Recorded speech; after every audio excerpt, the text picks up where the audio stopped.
3 ವರ್ಷದಿಂದ ಅಲ್ಲ, ಕಳೆದ 10 ವರ್ಷದಿಂದ ನೀವು ನೋಡ್ತಾ ಇದ್ದೀರಾ. ಬಿಜೆಪಿಯ ಕೇಂದ್ರದ ಮಾಜಿ ಸಚಿವರು, ಮಾಜಿ ಎಂಪಿಗಳು, ರಾಜ್ಯಾಧ್ಯಕ್ಷರು ಎಲ್ಲರೂ ಮುಸ್ಲಿಂ ಸಮುದಾಯವನ್ನ ಎಷ್ಟು ಕೆಟ್ಟದಾಗಿ ಮಾತಾಡಿದ್ರು. ಅವ್ರ ದೇಶಭಕ್ತಿನ ಕೇಳಿದ್ರು.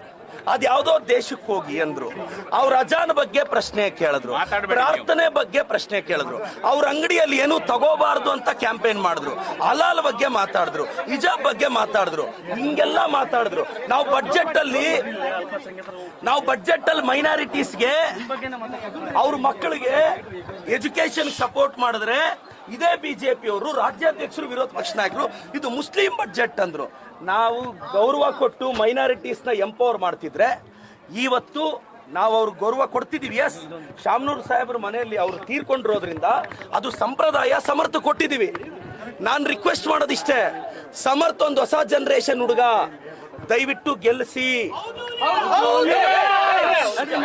ಗೆಲ್ಲಿಸಬೇಕು ಅಂತ ನಾನು ರಿಕ್ವೆಸ್ಟ್ ಮಾಡ್ತೀನಿ. ಎರಡನೇದು, ಬಿಜೆಪಿ ಸ್ನೇಹಿತರು ನಮ್ಮ ಅಶೋಕಣ್ಣ, ವಿಜೇಂದ್ರ ಅವರು, ಯತ್ನಾಳ್ ಅವರು ಅವ್ರ ಚೇಲಕಾಯಲ್ಲಿ ಚಾಲೆಂಜ್ ಮಾಡಿಸಿದ್ರು. ನಾನು ಇಷ್ಟೇ ಹೇಳೋದು, ಅಣ್ಣ ಅಶೋಕಣ್ಣ, ಯತ್ನಾಳ್ ಸಾಹೇಬ್ರೆ, ಕಾಂಗ್ರೆಸ್ ಅಲ್ಲಿ ಹೊಸ ಜನರೇಷನ್ ಬಂದಿದೆ. ತೊಡೆ ತಟ್ಟುವಾಗ ತೊಡೆ ಕೈ ಎರಡೂ ಕರೆಕ್ಟ್ ಆಗಿರುತ್ತಾ ಇಲ್ವ ಅಂತ ತೊಡೆ ತಟ್ಟಬೇಕು. ಇಲ್ಲ ಆಫೀಸ್ ಮುಂದೆ ಬಂದು ತೊಡೆ ತಟ್ತೀವಿ ನಾವು. ನಮ್ ಜನರೇಷನ್ ಜೊತೆ ಇಟ್ಕೊಳ್ಳುವಾಗ ಸ್ವಲ್ಪ ಯೋಚನೆ ಮಾಡಿ ಇಟ್ಕೋಬೇಕು. ದಾವಣಗೆರೆಗೆ ಬಾ ಅಂದ್ರು, ಪಾರ್ಟಿ ಆಫೀಸ್ ಹತ್ರ ಬಂದೆ.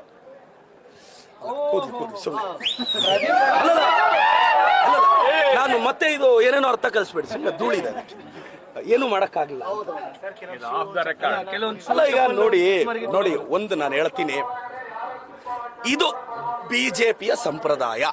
ನಾನು ರಾಜ್ಯದ ಜನತೆಗೆ ಅವ್ರ ಮುಖವಾಡನ ಬಯಲು ಮಾಡಬೇಕಾಗಿತ್ತು. ಚಪ್ಲಿ ತೋರಿಸ್ತಾರೆ, ಎಸ್ ಕರೆಕ್ಟು.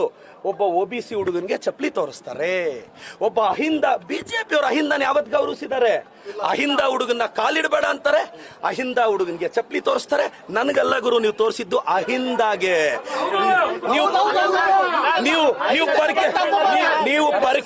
ನೀವು ಪರ್ಕೆ ತೋರಿಸಿದ್ ನನಗಲ್ಲ, ಅಹಿಂದ ದಾವಣಗೆರೆ ದಕ್ಷಿಣದಲ್ಲಿ ಅಲ್ಪಸಂಖ್ಯಾತರು, ಹಿಂದುಳಿದವರು, ದಲಿತರು, ನಮ್ ತಾಕತ್ತೇನು ಅಂತ ತೋರಿಸ್ತೀವಿ.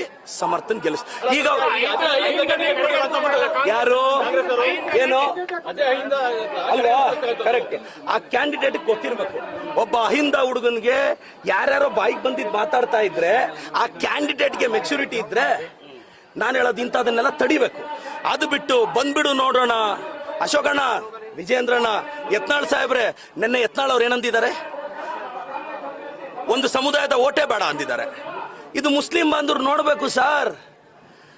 ನಮ್ಮ ಮೇಲೆ ಬೇಜಾರಿರ್ಬೋದು ನಿಮ್ಗೆ, ಆದ್ರೆ ಅವ್ರೇನ್ ಸರ್ ನಿಮ್ಮ ಮನೆ ಹೆಣ್ಮಕ್ಳ ಬಗ್ಗೆ ಅಂದಿದ್ದು? ನಿಮ್ಮ ಹೆಣ್ಣು ಮಕ್ಕಳ ಸಂತಾನದ ಬಗ್ಗೆ ಮಾತಾಡಿದ್ರು ಸರ್ ಅವರು. ನಿಮ್ಮ ಮಕ್ಕಳ ಬಗ್ಗೆ ಮಾತಾಡಿದ್ರು ಸರ್. ನಿಮ್ಮ ಮನೆಯ ವಯಸ್ಸಿಗೆ ಬಂದಿರೋ ಹುಡುಗಿರ ಬಗ್ಗೆ ಮಾತಾಡಿದ್ರು ಸರ್. ಅವ್ನು ಯಾವನೋ ಬಿಜಾಪುರದ ಕೋತಿ ಇದಾನಲ್ಲ ಯತ್ನಾಳು, ಏನು ಅವ್ನು ಮಾತಾಡಿದ್ದು? ಒಂದು ಕೋತಿ ಇದೆ ಅಲ್ಲ ಮೈಸೂರ್ದು, ದೇಶದ್ರೋಹಿಗಳಿಗೆ ಪಾಸ್ ಕೊಟ್ಟ ಒಂದು ಕೋತಿ ಇದೆ, ಏನ್ ಮಾತಾಡಿದ್ದು? ಅವ್ರು ಸಿಂಗ್ಯುಲರ್ ಆಗಿ ಮಾತಾಡಿದ್ರೆ, ಮುಸ್ಲಿಂ ಹೆಣ್ಣು ಮಕ್ಕಳನ್ನ ಬಾಯಿಗೆ ಬಂದಂಗೆ ಮಾತಾಡಿದ್ರೆ ನಾವು ನೋಡ್ಕೊಂಡಿರ್ಬೇಕಾ? ಯತ್ನಾಳ್ ಅವ್ರೆ, ಅನಂತಕುಮಾರ್ ನಿಮ್ಮ ಅಪ್ಪನ ಜಾಗೀರಲ್ಲ ಇದು ಬಾಯಿಗೆ ಬಂದಿಂಗ್ ಮಾತಾಡೋದಿಕ್ಕೆ. ಏನ್ ಸರ್, ಮುಸ್ಲಿಂ ಧರ್ಮದವ್ರನ್ನ ಯೂಟ್ಯೂಬ್ ಅಲ್ಲಿ ಹೋಗಿ ನೋಡಿ ಸರ್, ಅದಕ್ಕೆ ಯಾರು ಕ್ಷಮೆ ಕೇಳಲ್ವಾ?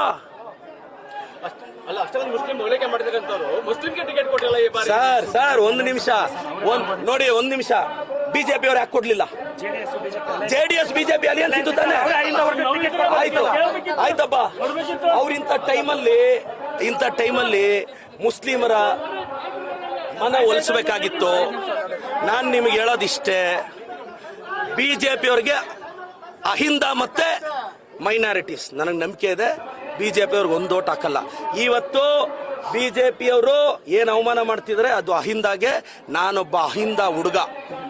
ಎಸ್, ನಾನು ಕುರುಬ ಸಮುದಾಯದವ್ರನ್ನ ರಿಕ್ವೆಸ್ಟ್ ಮಾಡ್ತೀನಿ ಸರ್, ಈ ರಾಜ್ಯಕ್ಕೆ ಕುರುಬ ಸಮುದಾಯದ ವ್ಯಕ್ತಿಯನ್ನ ನನ್ನ ಪಕ್ಷ ಮುಖ್ಯಮಂತ್ರಿ ಮಾಡಿದೆ. ಇದು ಸಿದ್ದರಾಮಯ್ಯ ಸಾಹೇಬ್ರ ಗೌರವದ ವಿಚಾರ, ಕಾಪಾಡ್ತೀರಾ ಅಂತ ನಂಬಿದ್ದೀನಿ.